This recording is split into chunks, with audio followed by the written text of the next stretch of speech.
The overall goal of this protocol is to provide a detailed pipeline for the accurate purification and deposition of brain polyribosomes on mica, and to obtain thousands of images at a nanoscale resolution without the need for heavy post-processing or 3D reconstruction analyses. This method can help answer key questions in the fields of translation and translational control, such as understanding the impact of ribosome organization within polysomes during the rewiring of gene expression. The main advantages of this technique are that no sample fixation or labeling are required, and measurements can be carried out in near physiological conditions to easily identify the ribosomes and make RNA strands.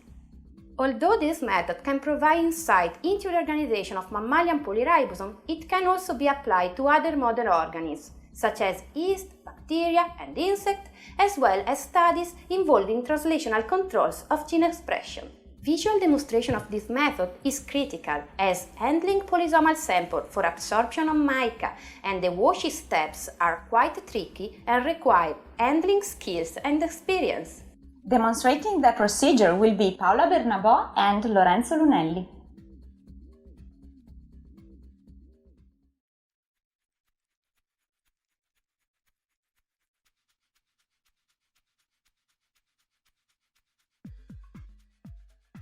To begin, collect and freeze brain tissue as described in the accompanying text protocol.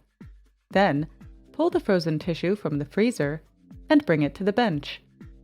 Place the frozen brain tissue and liquid nitrogen into a pre-chilled mortar, and pulverize it using a pestle until it forms a powder. Transfer about 25 milligrams.